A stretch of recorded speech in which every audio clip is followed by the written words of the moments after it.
جمادی الاول کا ماہ مقدس میں ہم شامل ہیں، اور پھر زندگی کے ان نشیب و فراز میں سردی اور گرمی، بہار اور خزاں، یہ اللہ رب العزت کی جو دن ہیں، اور یہ رب تعالیٰ یہ بتاتا ہے کہ زمین تو وہی ہے، تم بھی وہیں ہو، لیکن سال ایک طرح کا نہیں ہوتا۔ کچھ مہینے ایسے ہوتے ہیں کہ ہمیں کپڑے بھی بوجھ لگتے ہیں، اور گرمی کی شدت سے ہماری زبانیں، ہمارا جسم، زبانیں باہر ہوتی ہیں، جسم سے پسینے سے شرابور ہوتے ہیں۔ لیکن اسی جگہ کے اوپر ایک وقت ایسا بھی آتا ہے کہ ہم چاہتے ہیں کہ ایک کے بعد ایک کپڑے اوڑھ لیں تاکہ ہمارا جسم اس سردی سے محفوظ ہو جائے۔ یعنی یہ جو ایام لیل و نہار کے ہیں، اور اس کے اندر سردی اور گرمی کا آنا، زمین وہی ہے، سورج بھی وہی چمکتا ہے، لیکن موسم وہ نہیں رہتے۔ تو یہ جس طرح موسم سدا ایک طرح کا نہیں رہتا، تو انسان کی زندگی کا موسم بھی ایک طرح کا نہیں رہتا۔ اور رب تعالیٰ نے جو آیت کریمہ تلاوت کی، رب تعالیٰ فرماتا ہے کہ وَاذْكُرِ اسْمَ رَبِّكَ وَتَبَتَّلْ إِلَيْهِ تَبْتِيلًا، کہ اپنے رب کا ذکر کرو، نام لو، اور سب سے کٹ کر اللہ کے ہو جاؤ۔ یعنی اس کا معنی مفسرین لکھتے ہیں کہ اس کا معنی یہ نہیں ہے کہ اب سارے کام کاج چھوڑ لو، سارے مصروفیات ترک کر لو، بلکہ رب تعالیٰ یہ بتانا چاہ رہا ہے کہ اپنی زندگی کے اندر کچھ لمحے اس سے بھی ہوں کہ جو اللہ کے لیے ہوں۔ جس طرح انسان زندگی کے اندر کسی جگہ پہ کام کرتا ہے تو ہفتے میں ایک دفعہ اسے چھٹی اس لیے دی جاتی کہ وہ گھر کے لیے پورا وقت گزارے، اپنے بال بچوں کو وقت دے، اور پورا دن اور رات وہ ان میں گزارے تاکہ ان کے ساتھ تعلق مضبوط ہو اور ان کی اچھی نگہداشت کی جا سکے۔ تو رب تعالیٰ فرما رہا ہے کہ دیکھو، نماز، روزہ، حج، زکوٰۃ جو ہم پہ لازم ہیں، وہ تو لازم ہے ہی ہیں، لیکن وہ عبادت ہیں، اللہ کا ذکر ہے، تسبیح، تحلیل، سب کچھ ہیں۔ لیکن ایک بات یہ بھی ہے کہ جب تم اللہ کا ذکر کرو گے اور وہ تم پہ لازم ہیں، فرض ہیں، نماز بھی فرض ہے، روزہ بھی فرض ہے، زکوٰۃ بھی فرض ہے، حج صاحب استطاعت پہ فرض ہے، زکوٰۃ صاحب حیثیت پہ لازم ہے، واجب ہے، تو رب تعالیٰ فرماتا ہے یہ تو لازم چیزیں ہیں، یہ تو کرنا لازم ہے، اگر بندہ نہیں کرے گا گناہ گار ہوگا۔ نماز کا انکار کفر ہے، چھوڑنا گناہ کبیرہ میں شمار ہوتا ہے۔ لیکن رب تعالیٰ فرماتا ہے کہ لیکن ایک لمحہ ایسا بھی ہو جو سب سے جدا ہو۔ صوفیہ اس مقام پہ فرماتے ہیں کہ اس سے مراد انسان اپنے آپ کو وقت دینا ہے، اور رب کے ساتھ تعلق کو ایسا رکھنا ہے کہ وَتَبَتَّلْ إِلَيْهِ تَبْتِيلًا، مطلب اللہ کے سب کام چھوڑ کر میرے ہو جاؤ۔ اس لمحے جب تم اللہ کے پاس آؤ، اللہ کے ساتھ رجوع کرو، تو اس وقت تمہیں ایسا معاملہ ہو کہ پھر رب تعالیٰ کے ساتھ جب تعلق ہو تو پھر کوئی کام نہ ہو، پھر ساری باتیں، ساری شکایتیں، ساری گفتگو اللہ کے ساتھ ہو۔ صوفیہ فرماتے ہیں کہ دیکھیں، ہم زندگی کے اندر ہمیں بہت سی تکلیفیں آتی ہیں، خوشیاں بھی آتی ہیں، غم بھی آتے ہیں۔ انسان خوشیاں تو بھول جاتا ہے لیکن غم یاد رکھتا ہے۔ تو اس لیے کہا جاتا ہے کہ دیکھو کہ اگر تم کسی کی خوشی میں شامل نہیں ہوتے تو غم میں ضرور شامل ہو، کیونکہ وہ بات نہیں بھولتا، اس چہرے کو نہیں بھولتا جو غم دیتا ہے یا غم میں ساتھ کھڑا ہوتا ہے۔ خوشیوں کے معاملے انسان کو یاد نہیں رہتے، لیکن صوفیہ فرماتے ہیں کہ غم کے معاملے انسان ایک بوجھل ہوتا ہے، اسے آسرا، ایک امید، ایک دلاسے کی ضرورت ہوتی ہے۔ تو اس لمحے انسان کو چاہیے کہ وہ غم کے معاملے میں ایک دوسرے کے ساتھ ضرور تعاون کرے اور اس کا سہارا بنے۔ انسان غم دور نہیں کر سکتا لیکن بوجھ ہلکا ضرور کر سکتا ہے۔ انسان کی زبان سے نکلے ہوئے الفاظ انسان کے اندر ایک توانائی اور طاقت پیدا کرتے ہیں۔ تو یہاں صوفیہ ایک بات کہتے ہیں کہ دیکھو، جب وتبدل لی تبدیلا کے مطلب اللہ کہتا ہے سب سے کٹ کر اس کی ہو جاؤ۔ سب سے کٹ کے مراد کیا ہے؟ پھر ساری پریشانیاں، ساری مصیبتیں، ساری باتیں، سارے کاروبار، سب کچھ ایک لمحے کے لیے خاموش ہو جائیں، اور پھر کسے کھول دیا جائے؟ اللہ سے بات۔ موبائل بھی نہ ہو اور رب ہو اور رب کا بندہ ہو تو پھر کیا ہو؟ تو یہاں صوفیہ فرماتے ہیں دیکھیں، انسان ساری باتیں، شکایتیں انسان سے کرتا ہے، کوشش تو اس کا حق ہے کرنا اسے دور کرنے کی، لیکن جس کے سامنے بات کرنی تھی ہم اس سے بات نہیں کرتے۔ ہم سب سے بات کرتے ہیں، سب سے بات کر رہے ہوتے ہیں کہ یہ پریشانی ہے، یہ تکلیف ہے، یہ مصیبت ہے، یہ تنگی ہے، یہ بیماری ہے، یہ غم ہے، یہ دکھ ہیں، لیکن وہ بندہ کتنا وہ کرے گا کہ اللہ آسانی کرے؟ وہ بھی کیا کہے گا؟ اللہ آسانی کرے، اللہ غم کو دور کرے، اس بیماری کو دور کرے۔ ہم اپنے آپ کو دیکھیں، ہم اپنے آپ کو دیکھیں کہ ہم نے کبھی یہ ساری باتیں جو بندوں سے کی کبھی رب سے کی؟ کبھی نہیں کی۔ ہم ایک فارمیلٹی پوری کرتے ہیں، ایک سسٹم اسے پورا کر رہے ہوتے ہیں۔ نماز کے بعد دعا آمین کہہ دیا، ایک کوئی دعا ہوئی تو وہاں چپ کر کے بیٹھے رہے۔ ہم نے کبھی تنہائی کے اندر کوئی بات کی ہو اللہ سے، وہ ہم نے کبھی نہیں کی ہوگی۔ صوفیہ فرماتے ہیں وہ وقت انسان کا اپنا اور رب کے ساتھ ہے۔ اور شاید ایک بات میں نے اکثر وہ حدیث سناتا ہوں آپ کو، ایک اکثر حدیث، میں اس حدیث کی طرف بھی جاؤں گا، لیکن اس بات کو یاد رکھیں، اللہ کا تبدل علیہ تبدیلا، سب سے کٹ جاؤ۔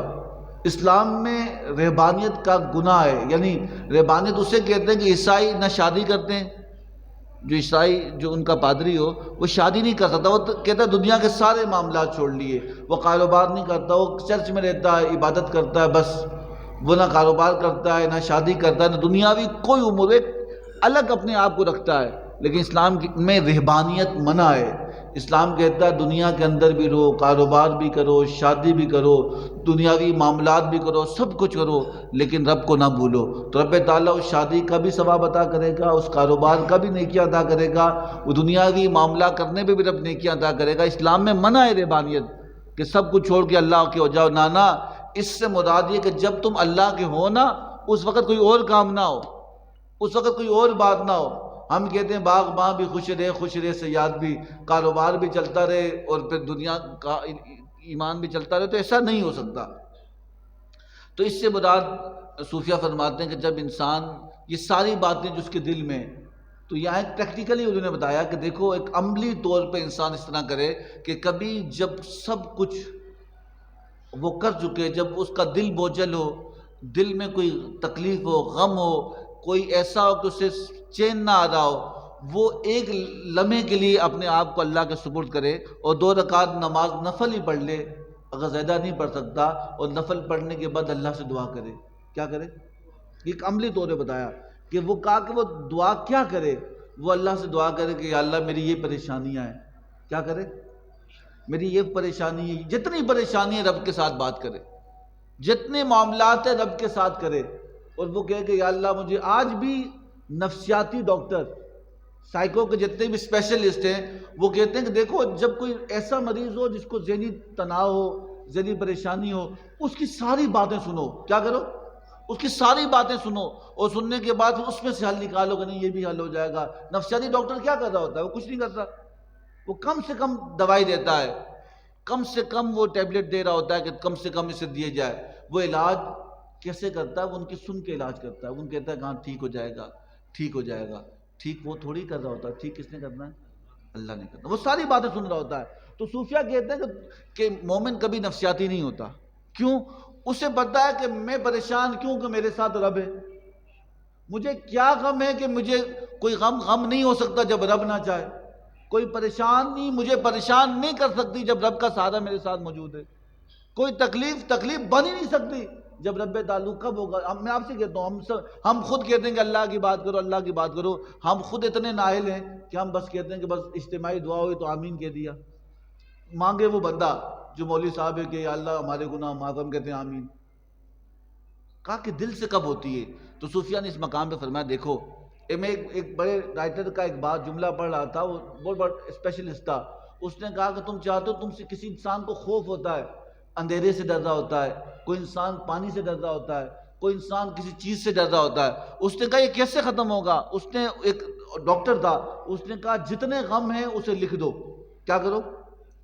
سارے غم لکھو، ساری پریشانیاں لکھو، میں شیر سے ڈرتا ہوں، میں اندھیرے سے ڈرتا ہوں، میں فلانی چیز سے ڈرتا ہوں، سارا لکھ لو، ایک چارٹ بناؤ۔ اور چارٹ بنانے کے اس نے کہا سمندر کے کنارے جاؤ، اور جانے کے بعد اس کو دریا کے سمندر میں ڈال دو یا اسے جلا دو۔ دو کام کرو، پھر سوچو، یہ نیت کرو کہ میں نے جتنے غم تھے سب دریا میں ڈال دیے، جتنی تکلیف تھی ساری جلا دی۔ کہا کہ تم جب واپس پلٹو گے تم ہلکے ہو جاؤ گے۔ کیا ہو جاؤ گے؟ تو میں آج آپ کو کہتا ہوں کہ ایک نئی بات ہے کہ آپ کبھی 10 منٹ نکالیں اپنے لیے، اور نکالنے کے بعد جتنی باتیں وہ کس سے کریں؟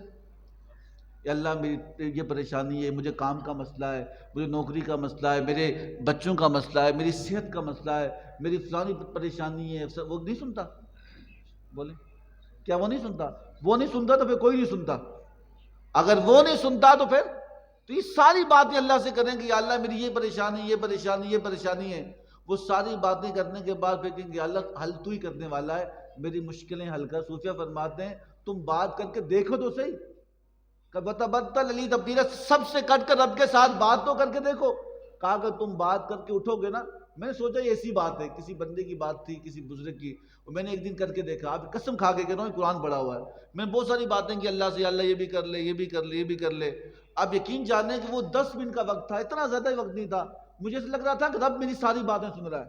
اور ساری باتیں سننے کے بعد آپ یقین جانیں کہ جو جو باتیں میں نے کی اور اس سے کر کے بعد جب میں اٹھا، ایسے لگتا تھا کہ میرا کام ہو گیا، اتنا دل مطمئن تھا، اتنا سکون تھا، اتنا چین تھا، پریکٹیکلی بتا رہا ہوں، ایسے لگ رہا تھا کہ میرے سارے مسئلے ہو جائیں گے، وہ ساری تکلیفیں ختم ہو جائیں گی جو میں نے کی، جو بات میں نے کی، کس کا مسئلہ میرے پاس تھا، یا اللہ میں تو نہیں حل کر سکتا، تو حل کر سکتا ہے۔ ایسا آواز ہے کہ اللہ کہتے ہو گیا۔ کیا ہو گیا؟ ہو گیا۔ تو کیا یہ کون سی بات ہے؟ کہ یہ وہ بات ہے، وہ حدیث مبارکہ میں آتا ہے، ایک حدیث مبارکہ میں آتا ہے کہ حضور ایک مسجد نبوی میں تشریف ہے، میں اکثر سناتا ہوں یہ واقعہ، حضور مسجد نبوی میں تشریف فرما کے لیے نماز کے لیے آ رہے تھے، آپ نے دیکھا کہ ایک شخص جو تھا وہ کونے میں رو رہا تھا۔ کیا؟ اکثر سناتا ہوں میں آپ کو، وہ حدیث مجھے کیوں یاد آتی ہے کہ میں جب بھی اس طرح کی بات سنتا ہوں مجھے یہ حدیث یاد آتی ہے کہ حضور جب مسجد نبوی میں آئے تو آپ نے دیکھا کہ ایک شخص اونچی اونچی آواز میں رو رہا ہے، وہ باتیں بھی کر رہا ہے، کس سے؟ بولے نا، کس سے؟ اکیلا ہے مسجد میں، کوئی بھی نہیں ہے، وہ اکیلا رو رو کہہ رہا ہے کہ یا اللہ مجھے معاف کر، یا اللہ میں نے بہت گناہ کیے، تو معاف کرنے والا ہے، تو مسئلے حل کرنے والا ہے۔ جب بھی کوئی مسئلہ ہو نا، یہ طریقہ آزما کے دیکھ لینا۔ تو وہ کہا کہ وہ کہنے لگا کہ اللہ تو مسئلے حل کرنے والا ہے، تو آسانیاں کرنے والا ہے، تو اسباب پیدا کرنے والا ہے، تو مسبب الاسباب ہے، تو قاضی الحاجات ہے، تو حاجتیں پوری کرنے والا ہے۔ وہ کہنے لگا، وہ باتیں کر رہا تھا، وہ اس کے الفاظ کیا تھے؟ حضور مسجد کے دروازے پہ کھڑے ہو کے اس کی بات سننے لگے۔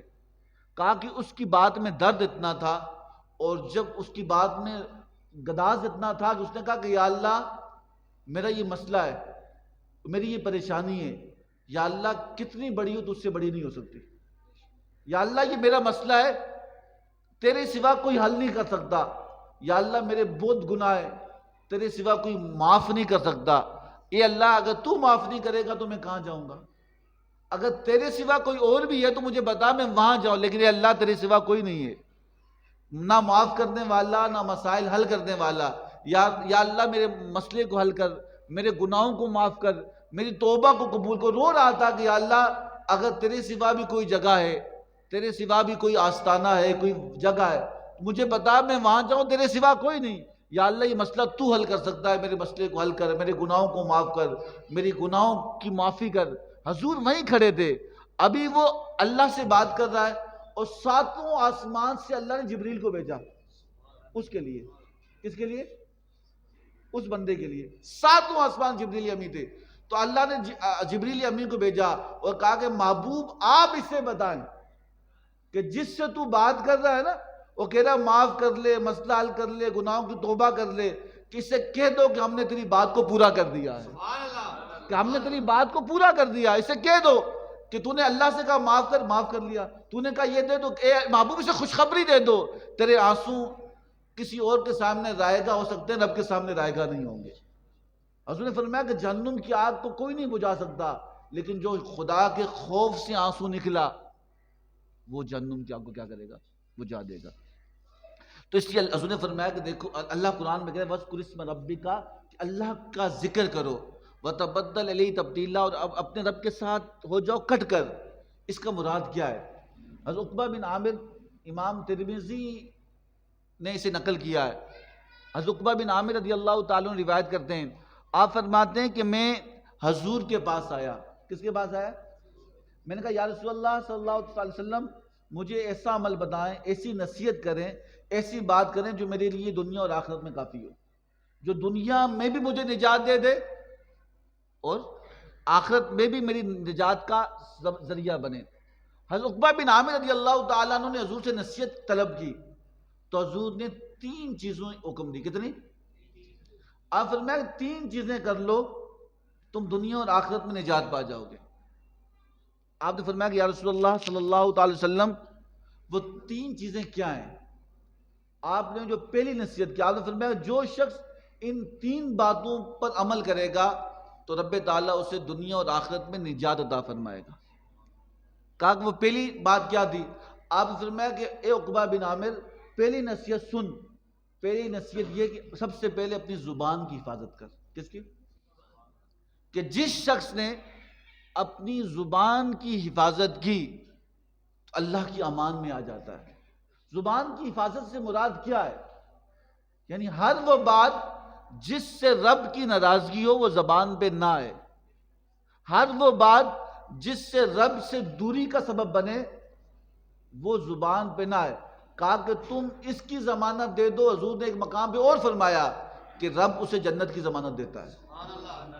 کہا کہ جو زبان، آپ بتائیں لڑائی جھگڑے فساد طلاقیں دشمنیاں قتل کس کی وجہ سے ہوتے ہیں؟ آغاز یہی ہے، آغاز یہی ہے۔ صدیق اکبر رضی اللہ تعالیٰ عنہ کا معمول تھا، آپ زبان کو پکڑتے، آپ کہتے کہ زبان تیری وجہ سے بندہ جنتی بنتا ہے اور تیری وجہ سے دوزخی بنتا ہے۔ اور پھر ایک اور روایت میں آتا ہے، آپ فرمایا کہ جب صبح انسان بیدار ہوتا ہے تو جسم کے سارے اعضاء، یہ سارے اعضاء ہاتھ جوڑ کر کہتے ہیں، اس کا معنی یہ سارے اعضاء زبان کے سامنے عرض کرتے ہیں کہ زبان ہماری حفاظت کرنا۔ کیا کرنا؟ آپ کہتے ہیں کیسے بولیں گے؟ یہ قرآن کہتا ہے الیوم نختم علی افواہہم وتکلمنا ایدیہم۔ کہا کہ اللہ روز قیامت، سورۃ یاسین میں اللہ کہہ رہا ہے کہ اللہ کہہ رہا ہے الیوم نختم علی افواہہم، میں تمہارے منہ پہ مہر لگاؤں گا، وتکلمنا ایدیہم، تمہارے ہاتھ بات کریں گے روز قیامت، تمہارے ارجلہم، تمہاری ٹانگیں بات کریں گی، تمہارے جسم کے سارے زبان خاموش ہوگی، روز قیامت ہاتھ بولیں گے کہ یا اللہ اس نے ایسا کیا تھا، پاؤں بولیں گے کہ ایسا کیا تھا، آنکھیں بولیں گی ایسا کیا تھا، کان بولیں گے ایسا کیا تھا۔ تو ایک روایت میں آتا ہے کہ جب انسان بیدار ہوتا ہے نا، بیدار، تو جسم کے سارے اعضاء بولتے ہیں، کس کو؟ زبان کو۔ کیا بولتے ہیں؟ کہ زبان ہمیں عافیت دے، ہماری حفاظت کر، ہمیں رسوا نہ کرنا، تجھ میں ہڈی نہیں لیکن کمال اتنا ہے کہ ہڈیاں توڑوا سکتی ہے، تجھ میں ہڈی نہیں، کمال اتنا ہے کہ بندے کی قبر تک پہنچا سکتی ہے۔ تو یہ پورے اعضاء، تو حضور نے عقبہ بن عامر رضی اللہ تعالیٰ عنہ کو پہلی نصیحت کیا فرمائی کہ اپنی، یہ حدیث ہیں، حدیث میں کہوں گا، میں چاہتا ہوں کہ آپ کو ایک ایک حدیث یاد ہو۔ امام ترمذی نے اس حدیث مبارکہ کو نقل کیا، اس حدیث کو یاد رکھیں۔ حضرت عقبہ بن عامر رضی اللہ تعالیٰ عنہ فرماتے ہیں کہ آپ نے حضور سے فرمایا کہ یا رسول اللہ ہمیں نصیحت کریں جو ہماری نجات کے لیے ہو، تو حضور نے 3 نصیحتیں کی۔ کتنی؟ کتنی؟ اور پھر یاد رکھنا، میں تو ہر جمعے کو بہت ساری حدیث سناتا ہوں، ایک اور خوشخبری سن لیں۔ حضور نے فرمایا کہ جس کو میری 40 حدیثیں یاد ہوں۔ کتنی؟ آج سے ایک شروع کریں، آج سے ایک یاد کر کے اپنے بچوں کو سنائے، اپنی ماں کو سنائے، اپنی بیوی کو سنائے۔ آپ بھی تو مبلغ ہو نا، آپ بھی تو پیغام یہاں سنا یہاں سے نکالا، یہ فائدہ نہیں۔ کہا کہ یاد رکھنا، حضور نے فرمایا جس کو 40 حضور کی باتیں یاد ہوں گی، حضور نے فرمایا میں جنت میں ساتھ لے کے جاؤں گا، میں جنت میں ساتھ لے کے جاؤں گا۔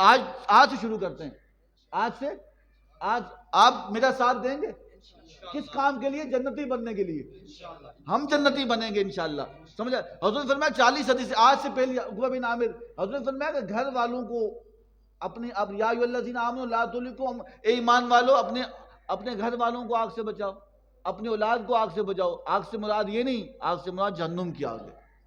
کس سے مراد کیا ہے؟ تو آج سے شروع کریں، بولیں شروع کریں آج سے۔ اور آپ نے اس بات کو گھر میں آپ کو نہیں کہہ رہا آپ محلے گلی محلے میں آپ جا کے بولیں، نہیں کہہ رہا کہ آپ بازاروں میں اعلان کرتے پھریں، لیکن اتنا ضرور عرض کروں گا بھائی ہونے کی حیثیت سے، اپنے بچوں کو ضرور سنانا، اپنی عورتوں کو ضرور سنانا، کچھ جمعے کو لے کے تو جائیں، کچھ پیغام تو لے کے جائیں۔ پر جمعہ پڑھ گیا کیا ہے، نماز پڑھنے آئے تھے، وہ گھر میں پڑھ لیتے، وہ پوری یہاں خانقاہ ہے، یہ اولیاء اللہ کی جگہ ہے، یہاں سے محبت بھی ملے گی، حضور کا فیض بھی ملے گا انشاءاللہ۔ سمجھا رہی بات؟ تو آج سے میرے ساتھ چلیں گے۔ پہلی حدیث، عقبہ بن عامر فرماتے ہیں کہ حضور سے کیا کہا کہ اللہ یا رسول اللہ مجھے نصیحت کریں کہ جو ہمارے لیے کیا ہو، نجات کا، دنیا اور آخرت میں کیا ہو، نجات ہو۔ حضور نے کتنی نصیحت کی؟ پہلی نصیحت آپ فرمایا کہ عقبہ اپنی زبان کی حفاظت کرو، یہ تمہارے لیے نجات ہے، بغیر سوچے نہ بولو، بغیر وجہ کے کسی پر الزام بہتان نہ لگاؤ، بغیر ثبوت کے کسی کے بارے میں کوئی کمنٹس نہ دو، بغیر تحقیق کیے کچھ بات نہ کرو۔ جو حضور نے فرمایا کہ دیکھو ہر دیکھی ہوئی چیز سچی نہیں ہوتی، ہر سنی ہوئی چیز حقیقت نہیں ہوتی، جب تک اپنی آنکھ سے دیکھو نہ، اپنے کان سے سنو نہ، اس کی تصدیق نہ کرو۔ سمجھا نہیں بات؟ اور فرمایا گمان کے پیچھے نہ چلنا، کبھی دکھایا کچھ جاتا ہے ہوتا کچھ ہے، سنایا کچھ جاتا ہے حقیقت کچھ ہوتی ہے، جو خود نہ کر لو اس کی تحقیق تصدیق کرنا ہم پہ لازم نہیں ہے۔ اور پہلی بات کس کی حفاظت کرو؟ زبان کی۔ دوسرا فرمایا حضور نے، دوسرا فرمایا کہ تمہارا گھر تمہارے لیے بہترین جگہ ہے۔ کیا کہا؟ تمہارا گھر اس دور کے حساب سے یہ سوٹ آتا ہے بالکل۔ حضور دوسری نصیحت فرمایا کہ تمہارا گھر بہترین جگہ ہے تمہارے لیے عافیت ہونے میں۔ میں آپ سے پوچھتا ہوں کتنی گہری بات کی حضور نے۔ حضور کیا کہہ رہے ہیں؟ آوارہ نہ پھرو، بغیر وجہ کے باہر نہ گھومو، باہر کی رونقیں نہ۔ آپ نے فرمایا کہ سب سے بہترین جگہ جہاں رب خوش ہوتا ہے وہ مسجد ہے، اور سب سے بدترین جگہ جہاں شیطان خوش ہوتا ہے وہ بازار ہیں، بازار نکڑ ہیں، چوراہوں میں لوگ بیٹھے ہوتے ہیں، کوئی کس کام میں کوئی کس کام میں لگا ہوتا ہے۔ حضور نے فرمایا تمہارے لیے سب سے بہترین اور عافیت والی جگہ کون سی ہے؟ تمہارا گھر۔ وضول میں نہ جاؤ، زیادہ سے زیادہ اپنے گھر والوں کو وقت دیں، جب آپ کام سے فرصت ملے اپنے بچوں کو ٹائم دیں، جب آپ فارغ ہو چکے انہیں اچھی اچھی باتیں بتائیں۔ ہم چاہتے ہیں کہ ہمارے بچے نیک ہوں، لیکن کیسے ہوں؟ آپ نے تو اسے ٹی وی کے آسرے پہ، موبائل کے آسرے پہ چھوڑ لیا، آپ نے اسے کیا نام ہے لاوارث چھوڑ لیا۔ جب تک آپ خود نہیں کریں گے کوئی باہر سے آ کے انہیں صحیح۔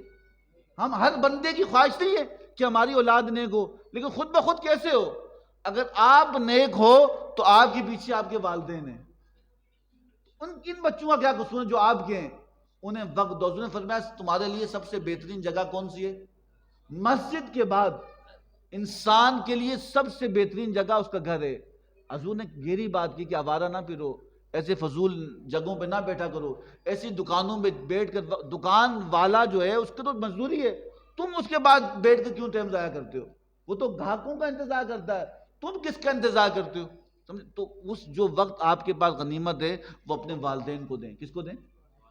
اپنے بچوں کو دیں، اپنی بیوی کو دیں، یہ تمہارا حق ہے ہم پہ۔ ہم دیکھتے ہیں نا، جو چھٹی کا دن ہوتا ہے ہم دوستوں کے ساتھ پھر رہے ہوتے ہیں، بھلے اچھی بات ہے پھریں، لیکن بچوں اور بیوی اور گھر والوں نے قصور کیا کیا؟ اللہ ان کی پوچھے گا، اللہ یہ نہیں پوچھے گا تمہارے دوست کیا کرتے تھے، اللہ پوچھے گا تمہاری اولاد کیا کرتی تھی، اللہ پوچھے گا تمہاری بیوی کیا کرتی تھی، اللہ پوچھے گا تمہاری بہن کیا کرتی تھی۔ تمہارا ذمہ داری وہ ہے۔